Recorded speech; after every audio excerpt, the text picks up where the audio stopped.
Es sabido que el cine norteamericano y los cineastas de origen norteamericano no suelen ser autocríticos en sus películas. Para eso es necesario que vengan directores de Europa, para que aporten esa mirada analítica, que ausculte y que haga un corte en la dermis de la sociedad norteamericana para encontrar sus falencias. A través del cinismo y de la melancolía nos encontramos con un director clave en la historia del cine para comprender ese proceso de análisis e introspección. Billy Wilder, a quien conoceremos hoy en este programa de Desde la Pantalla.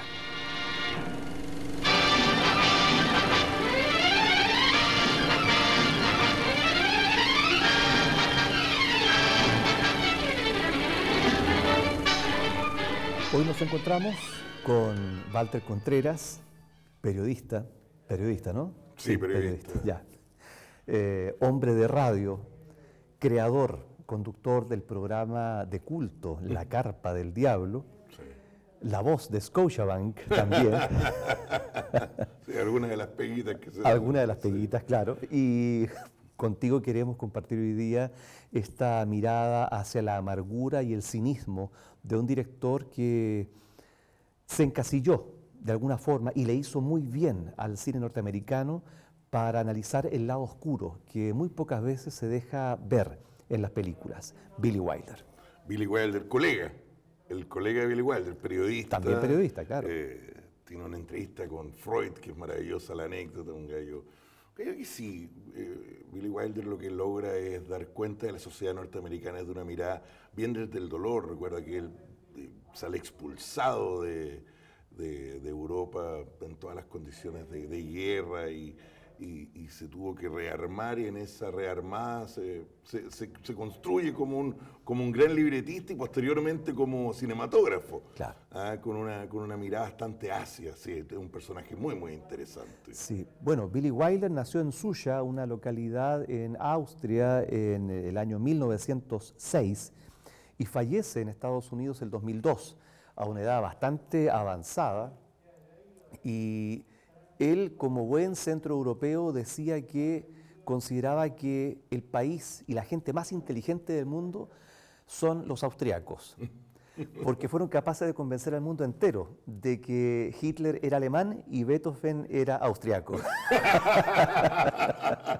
Bueno, con un cineasta con esas declaraciones, uno ya entiende hacia dónde va su cine y hacia dónde apunta la crítica social de sus películas, ¿no? Sí, y el sentido del humor. Vi una entrevista preparándome para este momento de Jack Lemmon y Walter Matthau hablando de este Billy Wilder, que además de toda su genialidad y su brillantez tenía una obligación con lo estético, con el relato, y que se hacía rodear de muy buena gente. Yo creo que ese es uno de los grandes, una gran característica de un gran director de cine, es saber con quién trabajar y quién te rodea, porque hay unas escenas como en el departamento de soltero que son kafkianas, y es una comedia, entonces hay una preocupación muy elegante. Sí, además que Wilder, como tú decías, parte como periodista, eso lo lleva a escribir guiones para la empresa UFA alemana en los años 20, debuta como codirector con Gente en Domingo, una película del 29, una película colectiva, después se va a Francia una vez que Hitler toma el poder, y cuando van llegando a Francia se va a Estados Unidos, trabaja como guionista varios años, pero principalmente él aprende su oficio, dice que lo aprende de dos maestros. Ernst Lubitsch, un director alemán, también muy conocido por sus comedias sofisticadas, románticas y de enredos, y Howard Hawks, un gran maestro, también discípulo de John Ford.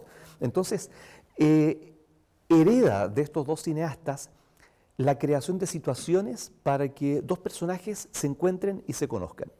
Y al respecto decía que cada vez que se encontraban con algún problema de cómo hacer avanzar la historia para que se encontraran y se conocieran los personajes, tanto Ernest Lubitsch como él se iban al baño y después de una hora volvían ya con la idea para seguir escribiendo el guión. Una inspiración maravillosa, ¿no? Y eso también, esa forma de conocer el mundo interno de Hollywood lo lleva a planificar su primera gran película que le va a dar ya una fama internacional y que va a ser Sunset Boulevard, El ocaso de una vida, película de 1950 y de la cual te quiero invitar a ver una de las escenas culminantes con William Holden y esa maravillosa Gloria Swanson. All my things, all my 18 suits, all my custom-made shoes, and the 6 dozen shirts, and the cufflinks, and the platinum keychains, and the cigarette cases. Come on, Joe. Come on, where? Back to a one-room apartment I can't pay for? Back to a story that may sell and very Acá possibly tenemos la will not? historia de un guionista fracasado que nos cuenta su situación socioeconómica y que por azar llega a la mansión de una vieja estrella de cine mudo, olvidada, multimillonaria, Maybe it's not y very le admirable. pide que él revise un guión y se queda a vivir ahí y a vivir con ella. Y se convierte en su amante, este hombre joven con una mujer mayor. Ya el tema era complicado para la época, para la sociedad norteamericana.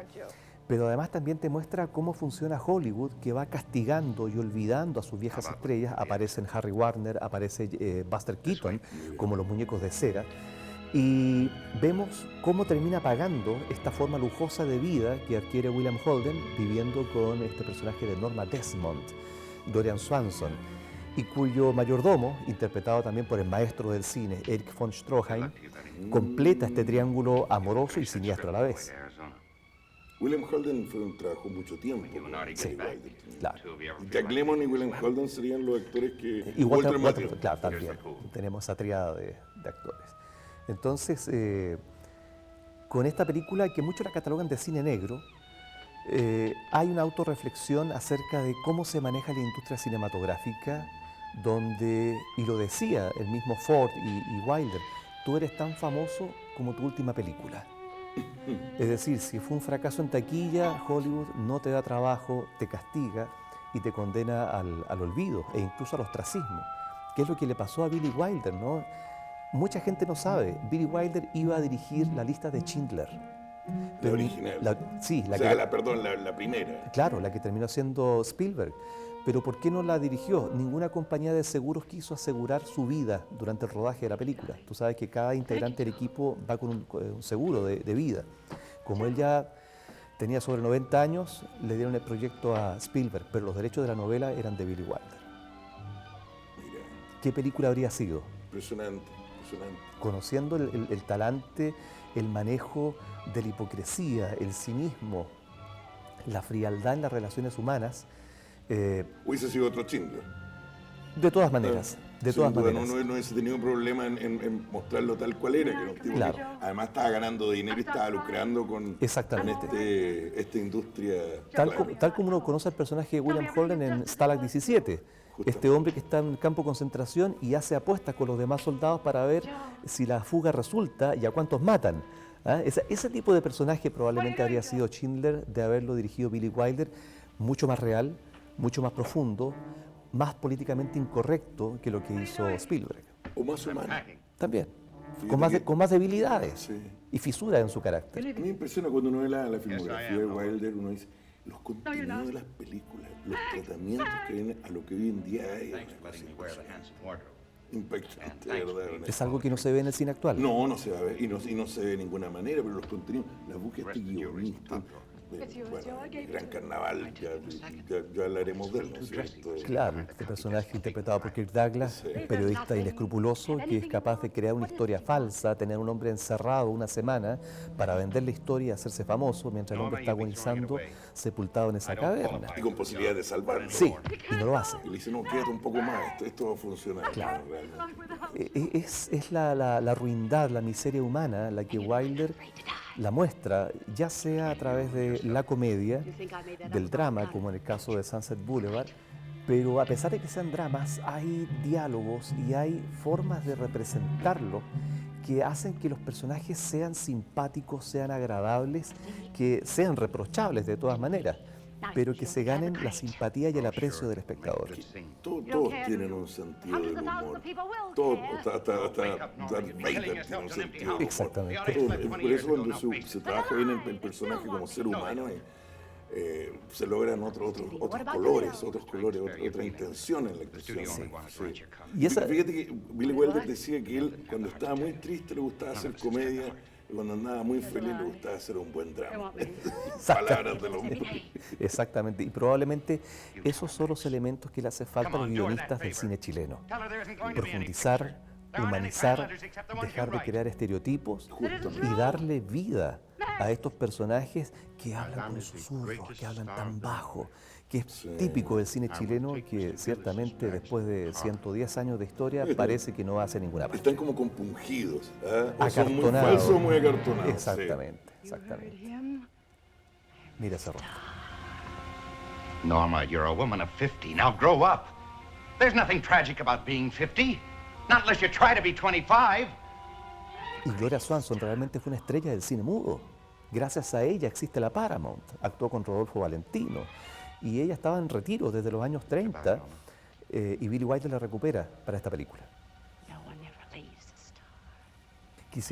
Tuvieron que convencerla para que volviera a actuar frente a las cámaras y sobre todo con Erich von Stroheim, que hace el papel de su mayordomo, porque él dirigió una de sus últimas películas a fines de los años 20, La Reina Kelly, que incluso se ve proyectada en esta película. O sea, es cine dentro del cine, con los verdaderos actores de esa historia que forjó Hollywood en los años 10 y 20. Es una película muy dolorosa de ver, es muy real.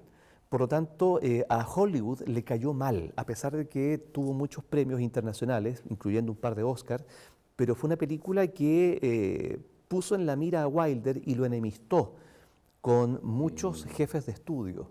La Metro, por ejemplo.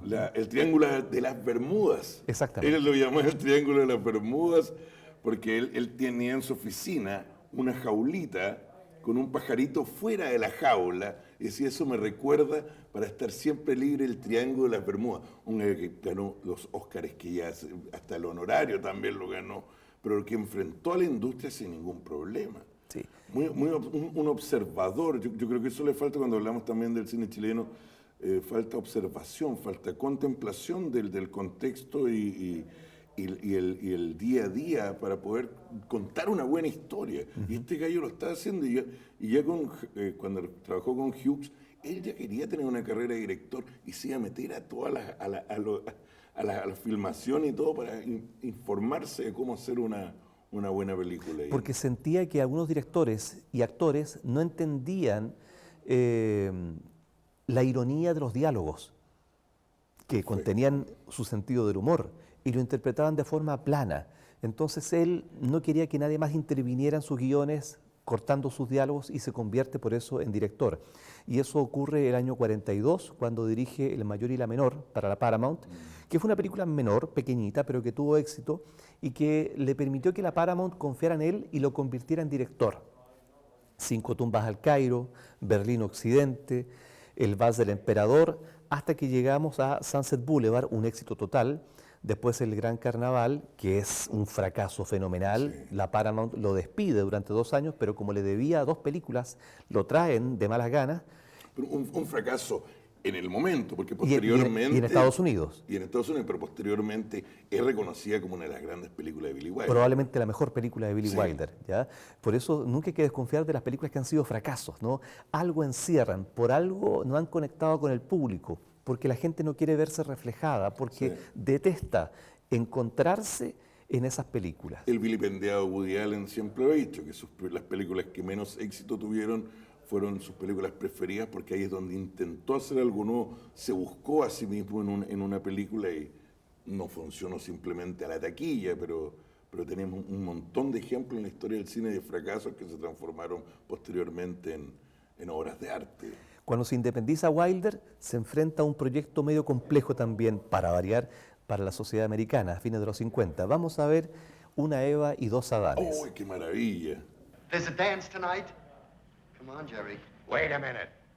Where do you think you're going? Urbana? It's about 100 miles from here, so don't... You're not Tenemos a going estos 2 nowhere. músicos de una banda que, sin querer, presencian la masacre del día de San Valentín. We won't breathe a word. Como son testigos, You won't breathe nothing. la mafia los quiere matar, ¿no? Acá estamos viendo esa escena con George Raft, que aparece ahí como gángster, que había comenzado su carrera en una película de Howard Hawks como Cara Cortada, del año 31. Y ahí lo vemos repitiendo su papel preferido, el de gángster, ¿no? Y acá Jack Lemmon y Tony Curtis deciden escapar y como saben que los van a encontrar en cualquier momento, tienen que esconderse en una banda de jazz, pero de mujeres. Y para eso tienen que travestirse. Cuando el productor Walter Mitty le dijo a Billy Wilder, te produzco una película, pero ojo, están mezclando violencia, sexo y travestismo, ¿ah? En una comedia, eso puede ser peligroso, puede que no resulte bien.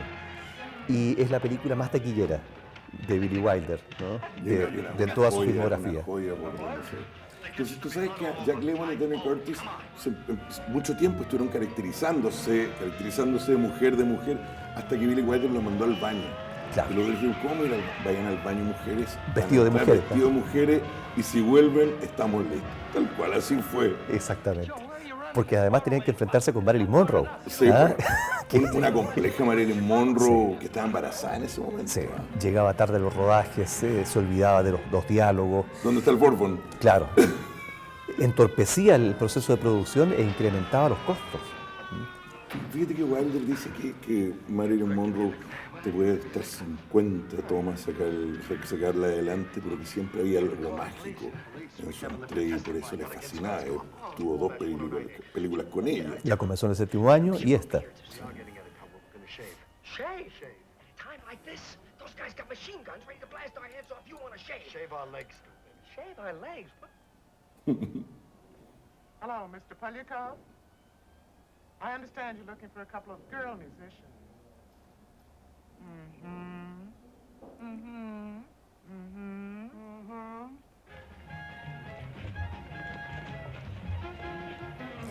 Me imagino a Jamie Lee Curtis colocando esa boca, ¿no? En honor a su padre.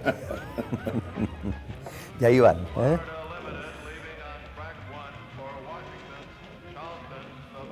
Caminando con tacos. Sí, y en su totalidad es una gran película. Sí. No hay exageración, fíjate, nuevamente llegamos, no hay exageración en los personajes. No, y la frase final lo resuelve todo, ¿no? Nadie es perfecto. Nadie es perfecto, lo recuerdo muy bien. Come on. You're so drafty. They must be catching cold all the time, huh? Will you quit stalling? We're gonna miss the train. I feel naked. Y Jack Lemmon también, elegir a Jack Lemmon es un personaje bien particular, él es como muy común. Sí. Y que estaba bien en todo tipo de género de película. Sí, así es. It's no use. We're not going to get away with it, Joe. My name is Josephine, and this was your idea in the first place.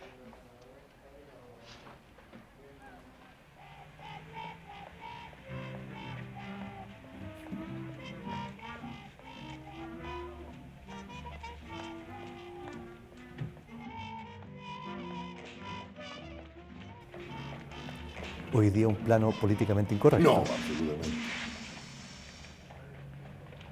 Look at that. Look how she moves. That's just like Jello on springs. Must have some sort of built-in motor or something. I tell you, it's a whole different sex. What are you afraid of? Nobody's asking you to have a baby. This is just to get us out of town. Once we get to Florida, we'll blow this whole setup. Joe, this time I am not going to let you talk me into something that... Extra, extra, 7th Florida Northside Garage. Feared bloody aftermath. Extra, extra. You talked me into it. Let's go, Josephine. At a girl, Geraldine. El secreto, la magia en los diálogos de Billy Wilder, ya trabajara con Charles Brackett, que era su socio en la Paramount, o con Easy Diamond, que fue su socio a partir de la segunda mitad de los 50, principalmente con la película Amor en la tarde, con Gary Cooper y Audrey Hepburn, radica en mantener esa esencia de las películas de Howard Hawks y de Ernest Lubitsch. Me explico. Frases cortas, diálogos rápidos, plurisignificantes, que con una economía lingüística, de recursos lingüísticos, dijeran mucho, ¿ya? Eso es lo que apoya y mantiene tan vivo el cine de Billy Wilder. Puede ser verborreico, como las películas 1, 2, 3, por ejemplo, ¿no? Donde no paran de hablar en casi 2 horas de metraje. Pero cada frase está tan bien escrita y dicha en el momento preciso que hace que al público de repente le sean dolorosas ciertas imágenes o ciertas palabras que los personajes dicen, a pesar de que sea una comedia. porque con esa forma de actuar y de hablar van cayendo las máscaras. Hay un libro acá que tengo que se llama Billy Wilder, la romántica amargura de un cínico, donde se plantea justamente esta propuesta de la tristeza que encierran los personajes de Wilder, que son unos solitarios, son unos fracasados, que en su búsqueda por ser aceptados por otros, tienen que disfrazarse. No solamente un disfraz literal como el de Geraldine y Josephine, sino que también un disfraz psicológico, ético, moral, como el personaje de Kirk Douglas o Sherlock Holmes. O Jack Lemmon en el departamento también. Piso de soltero, que vamos a ver en unos minutos más. Es decir, tienen que enfundarse en dejar de ser quienes son y aparentar para ser aceptados. Sociedad norteamericana. Por supuesto. Entonces, esa mirada solamente la puede dar un europeo frente a una sociedad capitalista norteamericana que es lo que promueve el éxito, el progreso social, la obtención de dinero, la fama. Pero ¿qué pasa con estos personajes y ciudadanos menores? Wilder se ocupa de esos ciudadanos menores y en base a estos marginados, tal como el cine de John Ford, erige las bases de su personalidad cinematográfica. Te invita a ser parte de la historia también. Por supuesto, y te invito a ver ahora este fragmento con Jack Lemmon nuevamente y Fred MacMurray, quien ya había actuado con Billy Wilder en Double Indemnity, Perdición, de 1944. Acá está la hipocresía al máximo nivel en el proceso de industrialización y exitismo norteamericano. There's a certain key floating around this office, from Kirkeby to Vanderhoff to Eichelberger to Dobish. It's the key to a certain apartment. And you know who that apartment belongs to? Who? Loyal, resourceful, cooperative C.C. Baxter. Oh. Are you going to deny it? No. How could I deny? If you just let me explain. You'd better. Well, about a year ago, I was going to night school. I was taking this course in advanced accounting. One of the guys in our department, lives in Jersey, had to go to a banquet at the Biltmore. His wife was meeting him in town. He needed some place to change into a tuxedo, so I gave him the key. And word must have gotten out, because the next thing I knew, all sorts of guys are suddenly going to banquets. Well, you give the key to one guy, you can't say no to another. The whole thing got out of hand. And, pardon me. Baxter, an insurance company is founded on public trust. Any employee who conducts himself in a manner unbecoming... How many charter members are there in this little club of yours? Hell, just those four. Out of a total of 31,259. So actually, we can be very proud of our personnel, percentage-wise. That's not the point, Baxter. 4 rotten apples in a barrel, no matter how large the barrel. You realize if this ever leaked out... It won't. Believe me, it never again. Nobody is going to use my apartment from now on. Where is your apartment, Baxter? West 67th Street. You have no idea what I've been going through with the neighbors and the landlady and the liquor and the key and... How do you work it with the key? I usually slip it to them in the office and then they leave it under a mat. It's never again, I can promise you that. Yes, Miss Olson. Mrs. Sheldrake, returning your call. On to.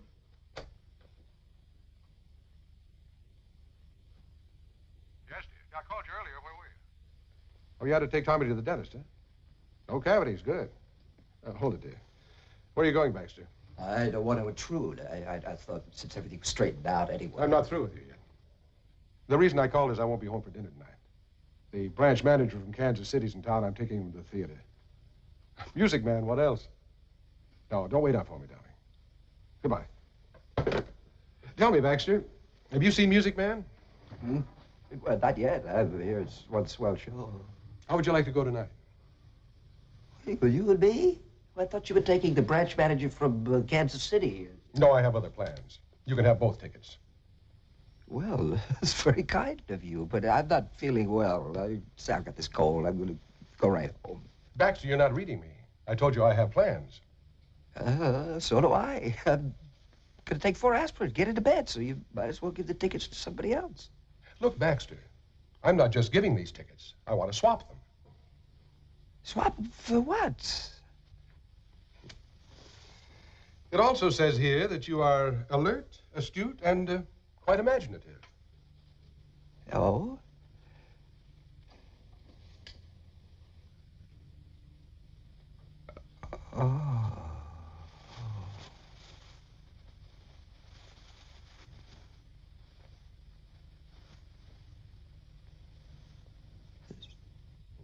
That's good thinking, Baxter. There's going to be a shift in personnel around here next month. As far as I'm concerned, you are executive material. I am? Now put down the key. And put down the address. It's on the second floor. There's no name over the door. It just says apartment 2A. And it's that cold. Relax, Baxter. Yes, thank you, sir. You will be careful with the record players. Oh, and about the liquor. I ordered some this morning. I don't know if they'll deliver it. Now remember, Baxter, this is going to be our little secret. Oh, yes, of course. You know how people talk. You don't have to worry about that. Not that I have anything to hide. Oh, certainly not. It's none of my business. 4 apples, 5 apples. What's the difference? Percentage-wise. Here you are, Baxter. Thank you, sir. Have a nice time. You too, sir.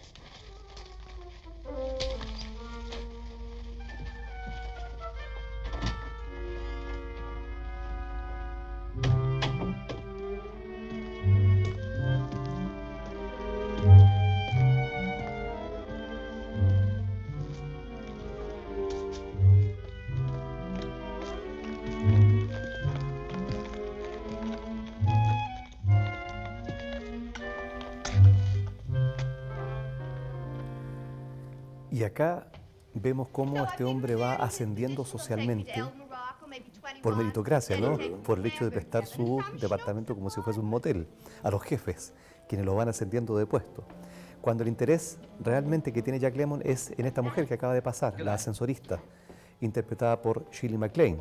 Lo que no sabe es que Shirley MacLaine es el plan que tiene esa noche su jefe que lo acaba de ascender. Entonces ahí viene el dilema moral. Y se lo dice el doctor en la escena en la cual ella intenta suicidarse. Sea hombre, mensch, compórtese como un ser humano. ¿Hasta cuándo utiliza la gente para poder lograr cosas en la vida?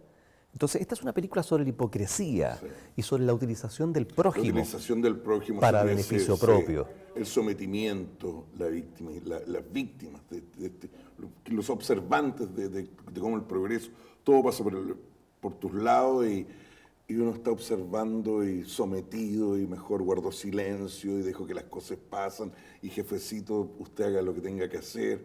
No, es un tema bastante interesante el de Departamento de Soltero. Wilder siempre está metiendo el dedo en la llaga en esos aspectos morales de la sociedad norteamericana. La otra película que se llama Bésame estúpido también fue muy conflictiva, fue un gran fracaso, generó críticas sobre todo por parte de la Iglesia Católica y Wilder fue duramente condenado.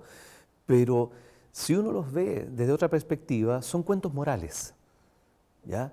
Son cuentos morales para adultos disfrazados de comedia y donde se ocultan estas debilidades de los personajes, tal como vamos a ver en La vida privada de Sherlock Holmes, una hermosa película que también fue un fracaso tan grande que duraba 3 horas, le cortaron 1 hora de metraje y aún así es una obra maestra, con música de Miklos Rocha, filmada en Inglaterra, y donde curiosamente aparece nuestro querido Christopher Lee, ¿cierto?, haciendo el papel del hermano de Sherlock Holmes, Mycroft Holmes.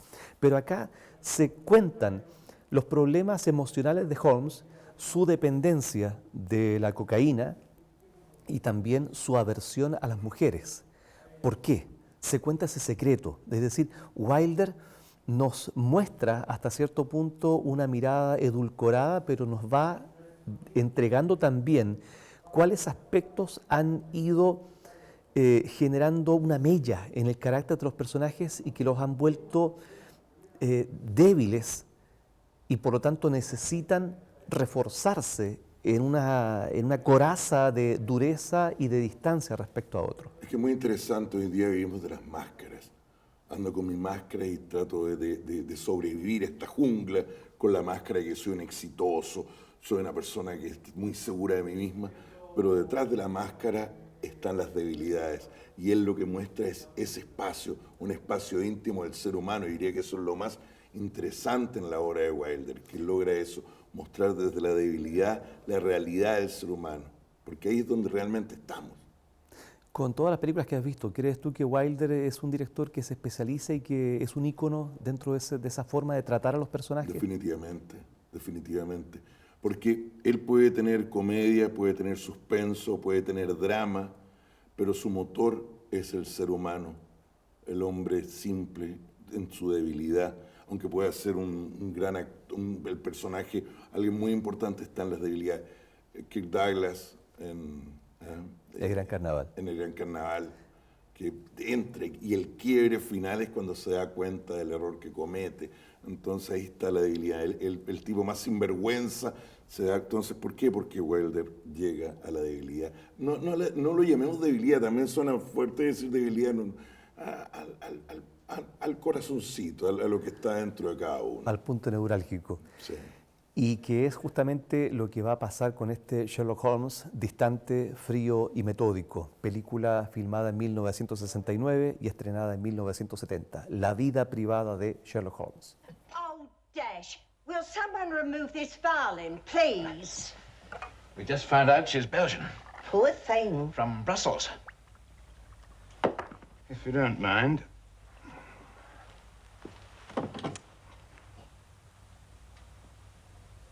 Is your name Gabrielle?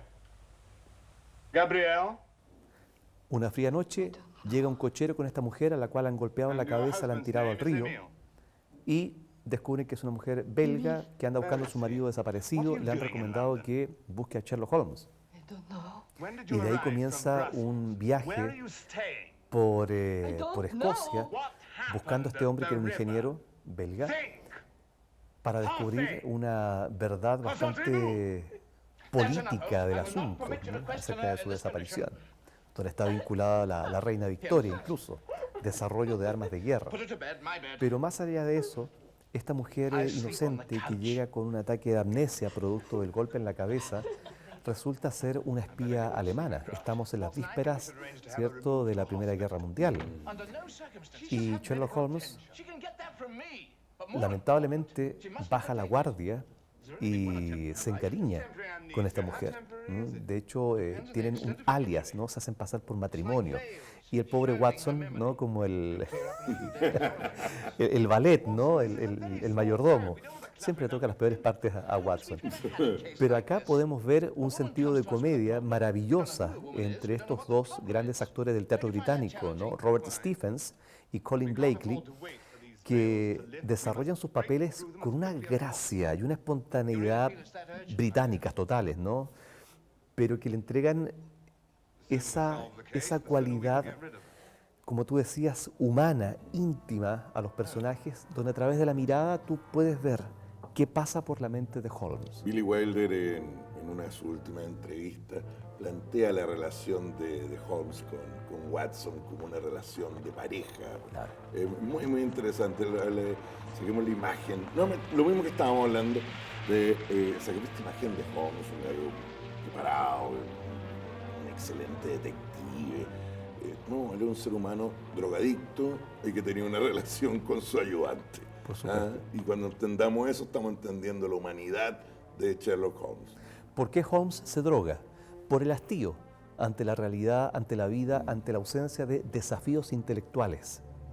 Pero al final, cuando Holmes se entera de que a esta mujer la han apresado y la han fusilado y se ha presentado con el nombre de casada, que era el nombre que él había elegido para ella, se va a encerrar a su oficina para inyectarse la cocaína diluida, y todo lo que puede hacer Watson es rebajar el porcentaje en la droga que se va a inyectar, engañarlo con eso, para que no se haga tanto daño.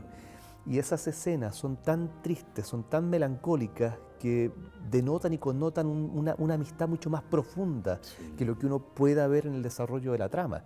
Y son esos detalles, las acciones físicas, visuales, más que las verbales, donde radican las verdaderas intenciones de Wilder. Emil.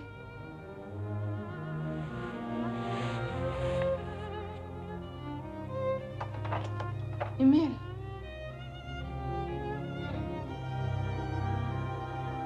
Emil. Is that you, Emil?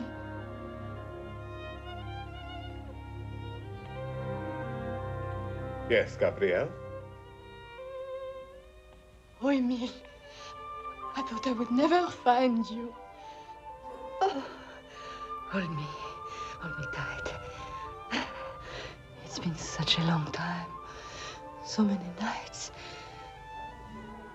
Do you know what I did before I left Bruxelles? What? I hope you're not going to be angry with me. I bought myself an expensive negligee. Did you? A pink negligee. With marabou feathers. Don't you think it's a little bit foolish for a married woman? Come. Come. Where is the negligee? In my luggage. Come here. And where is your luggage? I don't know.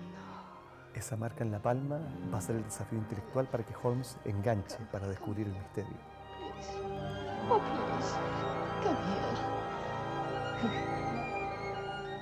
De una cinematografía maravillosa. Wilder culmina su carrera en 1981 con una película bastante menor, pero que es muy agradable de ver, que se llama Compadres, acá se llama así, con Walter Matthau y Jack Lemmon, arrancando de un francotirador, ¿cierto? Y presentando a Klaus Kinski como psiquiatra, totalmente improbable en la vida real. Y con ese canto de cisne, Wilder se despide de una industria que no lo consideraba, que lo había olvidado, y que ya tenía otro tipo de hacer cine, de contar historias. La tarea ya estaba cumplida. Eso siento yo. Te iba a comentar que si tuviera que morir a esa edad, moriría feliz como Billy Wilder, con la tarea hecha, ya había hecho una leyenda y sin sufrir mucho. Él se burlaba mucho de sí mismo también. Una calidez y cómo le haría de bien al cine chileno que la gente, los directores, la gente que está vinculada al cine, tuviera esa capacidad de observar la humanidad de las personas, es lo único que puedo decir. Un mensaje para los cineastas chilenos, ¿no? Imiten, por favor, a Billy Wilder. Bueno, de esa forma, la esposa de Wilder, la segunda esposa de Wilder decía, Billy Wilder ya era Billy Wilder antes de que él supiera que era Billy Wilder. Es decir, él también se había inventado un personaje, que era el que llevaba a sus películas. Walter, muchísimas gracias por habernos acompañado hoy en Desde la Pantalla con un director, sinceramente y desde el corazón, un director que si no hubiese existido no se habría entendido gran parte de la historia del cine contemporáneo. ¿Qué opinas tú de eso? No me cabe la menor duda y la vida tiene drama, la vida tiene comedia, tiene suspenso y alguien lo tiene que contar, ¿no es cierto? Y él tuvo esta capacidad de viajar por las emociones humanas con una humildad, pero realmente impresionante. Así que realmente estoy muy agradecido. Tú ya sabías mi fanatismo por Billy Wilder y sus películas y recomiendo a los jóvenes que busquen el cine de Billy Wilder, se van a topar con grandes sorpresas, con grandes comedias, con grandes enigmas. Así que realmente muy, muy contento y muy agradecido de estar aquí presente, don Jaime. Gracias, Walter. Y nosotros nos encontramos en una próxima edición de este programa llamado Desde la Pantalla. Que estén muy bien.